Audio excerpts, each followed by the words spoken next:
છે વડિયાની આજે એક એવી સામાજિક એકતાની આમ તો વાત કરવી છે કે મોટાભાગના લોકો હિન્દુ મુસ્લિમ ધર્મના નામે અલગ અલગ વાતો કરતા હોય છે, અલગ અલગ નિવેદનો આપતા હોય છે. તો વડિયામાં એક એવી ઘટના છે કે આમ તો વડિયાની અંદર દરેક તહેવારોની અંદર હિન્દુ મુસ્લિમ લોકો સાથે મળીને ઉજવે છે.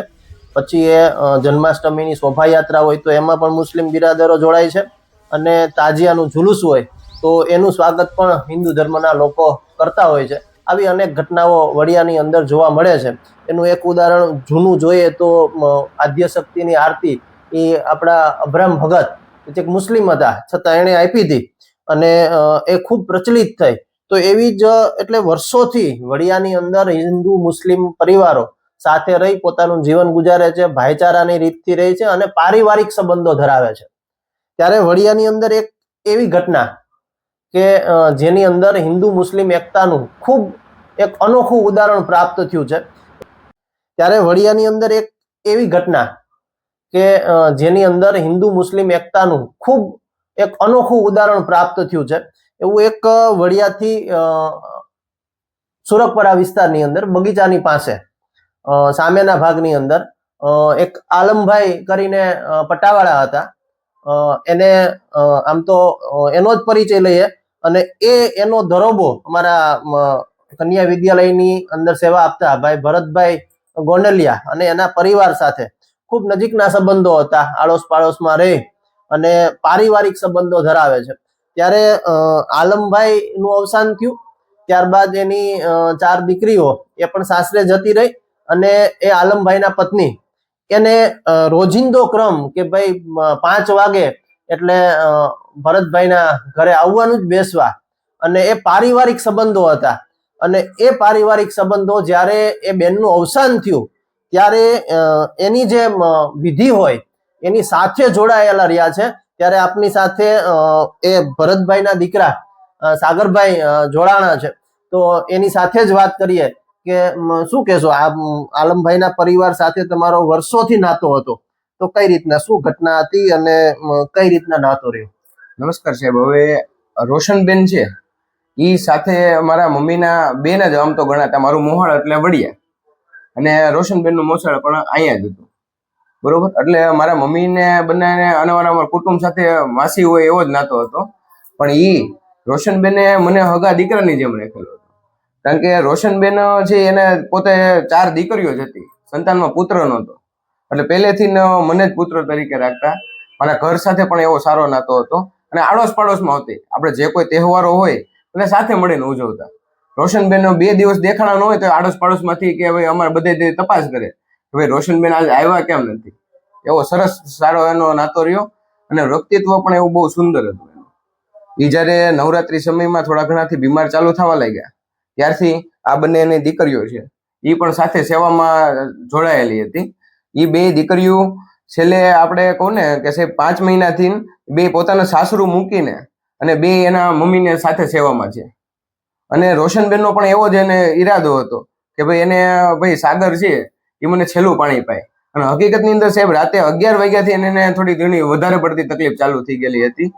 અને રાતે અમે વહેલી સવારના આવ્યા. વહેલી સવારે આવીને રોશનબેનને કીધું ભાઈ હું બહાર હતો તો આવી ગયો હતો કે ભાઈ રોશનબેન હું આવી ગયો છું. મારી સામે આખું જોઈ અને પાણી એને પીવડાવ્યું અને છેલ્લે એનો શ્વાસ પૂરો થયો. આવો એનો સરસ મજાનો અમારો મા દીકરા જેવો એક નાતો રહ્યો છે. આ એક પારિવારિક સંબંધ હતો કે વર્ષોથી પારિવારિક સંબંધ, અને એની અંદર એ વૃદ્ધ વ્યક્તિ બીમાર પડે. એ મુસ્લિમ ધર્મના છે, સામે પારિવારિક નાતો ધરાવતા લોકો હિન્દુ ધર્મના છે. ભાઈચારાની રીતે આજુબાજુમાં વસવાટ કરે છે અને હળી મળીને રહે છે. દરેક ધર્મના ઉત્સવોની અંદર 2 પરિવાર સામસામે ભાગ લે છે. પરંતુ એક દીકરાની જેમ એક મુસ્લિમ પરિવાર હિન્દુ પરિવાર પાડોશી છે એને દીકરાની જેમ રાખે છે, અને આ એને બેનની જેમ રાખે છે આ પરિવાર. એટલે એક એવો નાતો થઈ ગયો કે જ્યારે એ અંતિમ શ્વાસના તબક્કે હતા, બીમાર હતા, પથારીવશ હતા, ત્યારે તમે એની ઘણા સમય સુધી સેવા કરી છે અને જ્યારે જરૂર પડી છે ત્યારે તમે ઉભા રહ્યા છો. તો એને એવું છેલ્લે એવું કીધું કે ભાઈ સાગરભાઈ છે એ મને છેલ્લું પાણી પાય. તો એ સૌથી મહત્વની ઘટના છે. એ બાબતે શું કહેશો તમે? હવે સાહેબ એ બાબતે હું એવું કહું છું કે હગી મા દીકરાનો એવો પ્રેમ હોય ને એવો જ મારી આ રોશનબેનનો પ્રેમ અમારે હતો. અને એને જે છેલ્લી ઈચ્છા હતી એ બધી આપણે પૂરી થઈ છે. છેલ્લે એને જે આ રમજાન મહિનો ચાલુ થવાનો હતો એટલે રમજાન મહિનાની અંદર એ લોકોનું કઈ ક્રિયાવિધિ હોય એ ન થઈ શકે પછી એવું હોય છે. એટલે એને ગઈકાલે આપણે ક્રિયાવિધિ હોતી બધી કમ્પ્લીટ થઈ ગઈ છે. એને જે બધા પરિવારના જે સભ્યો બેનો દીકરીઓ બધા આવ્યા હતા એને બધાને જે વિધિ વિધાન પ્રમાણે એની બધું કમ્પ્લીટ એનું કામગીરી પૂરી થઈ. અને રોશનબેનના આત્માને હું તો એક જ વસ્તુ કહી કે ભગવાન એને શાંતિ અર્પણ કરે. અને બીજું સાહેબ હું એક બધા યુવાનોને એક મેસેજ આપવા માંગુ છું કે આપણા ગામની અંદર કે આપણા વિસ્તારની અંદર કોઈ આવા એકલા કે એવા વૃદ્ધો રહેતા હોય કે ભલે એના સંતાનો છે એ ભલે બહાર હોય કામ ધંધે આપણે જવું પડે એના હિસાબે આગળ દૂર ગયા હોય પણ આવા વડીલો પાસે તમે ખાલી 10 મિનિટથી 15 મિનિટ સમય ગાળી અને બેસો તો એને એક એના પુત્ર જેવો એનો ભાવ રહે. અને વડીલોને અને વૃદ્ધ લોકોને એવું થઈ શકે કે ભાઈ અમે એકલા નથી. એટલે હું બધાને આ માધ્યમથી કોઈ પણ જાતિ ધર્મના લોકો હોય, હા કોઈ પણ વૃદ્ધ હોય તો એને સહારો આપવો જોઈએ. દરેક લોકોને હું એક આ ખાસ મારો મેસેજ પહોંચાડવા માંગુ છું. બીજું એક આ ઘટનામાં એવું પણ જોવા મળ્યું કે મુસ્લિમ ધર્મ પ્રમાણે એના જે અંતિમ વિધિ હોય એ થાય એની અંદર પણ આપ જોડાણા હતા. જનાજો પણ મેં પહેલા ઉપાડ્યો. હા, બીજા નંબરની અંદર એ અંતિમ વિધિની અંદર જે કંઈક ચાદર વિધિ હોય એ પેલી ચાદર પણ સાગરભાઈએ ઓઢાડી હતી. અને એ સિવાય પેલી જે ભેટ સોગાત વાળું કંઈક હોય છે વિધિની અંદર એ પણ તમે આપ્યું છે. લાણી ટૂંકમાં જે બેનું દીકરીઓને ભાણેજોને જે કઈ આપવાનું હોય છે શું કહેવાય ને ચોક ભાગવાની વિધિ હોય છે એ બધી. એટલે એવી હિન્દુ મુસ્લિમ એકતાની આ ઘટના હતી કે એક મુસ્લિમ પરિવારના એક બેનનું અવસાન થાય છે અને એ બેન જ્યારે એનું અવસાન થાય પછી એની જે અંતિમ વિધિ હોય એ અંતિમ વિધિનું તમામ ક્રિયાઓ જે પ્રક્રિયા એમાં જે કંઈ પણ વિધિમાં પસાર થવું પડે એ બધી જ વિધિની અંદરથી આ હિન્દુ પરિવાર એની અંદર જોડાણો છે. એ વિધિ એને સંપૂર્ણ કરી છે અને એક વડિયાની અંદરથી એક અનોખું પ્રેરણા આપતું એવું કાર્ય સામે આવ્યું છે કે જેનાથી હિન્દુ મુસ્લિમ એકતાનું એક સચોટ ઉદાહરણ જોવું હોય ને તો એ વડિયામાં આ પરિવારની સાથે જોઈ શકાય. આભાર.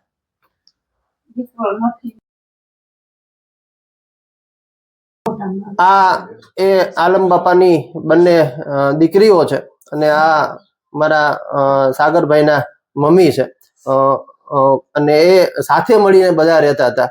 શું કહેશો બેન આ બાબતે? સાગરભાઈ મારું છેલ્લે લગીન 5 મહિનાથી મારા મમ્મી હોસ્પિટલમાં જ્યાં હોય ને બધે સાગરભાઈને મેં લઈ જતા. સાગર મારે પહેલા એ મારો દીકરો છે. છેલ્લે સાગરભાઈને એવી વસિયત કરી કે હું ગુજરીશ ને તો મારું મયત તારા ઘર આગળથી કાઢવાનું ને પેલી ચુંદડી મને તારી ચડવી જોઈએ ભાઈ. ને સાગરભાઈએ 2 દિવસથી અમારી બધું તમામ કામ એને ઉકેલી દીધું છે. કાંઈ કામમાં બાકી ન રાખ્યું ને અમારા બધાને એના ધર્મમાં બધું અમને મોરાલીને એને બધું કરી દીધું છે. ચોક્કસ. અને સાગરભાઈને બધું પ્રાર્થના કરી કે એને બધું જે ઈચ્છા હોય બધી ભગવાન એની પૂરી કરે. મારી મમ્મીની છેલ્લી એ જ ઈચ્છા હતી. સાગરભાઈ અમને કરી દીધું છે. તમામ મોઢકણા દીધા, તમામ દવાખાના બધે એમને સાગરભાઈ બહુ ધોર્યા હતા.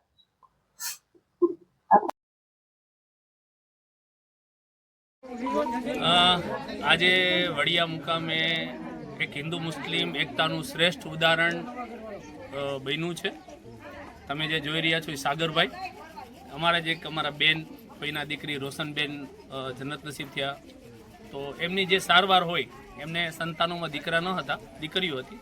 દીકરીઓ પણ સેવા કરતી હતી પણ દીકરીઓ કરતાં દીકરા કરતાં જે પાડોશીએ સેવા કરી છે એનું આજે વડિયાથી એક મોટો સંદેશો આખા દેશને જાય છે કે કોઈ પણ નાત જાતના જ્ઞાતિ જાતિના કોઈ પણ ભેદભાવ વગર, હિન્દુ મુસ્લિમના કે કોઈ પણ જ્ઞાતિના ભેદભાવ વગર એ તમામ મુસ્લિમ સમાજના આગેવાનોએ પણ બહુ આવકારી છે.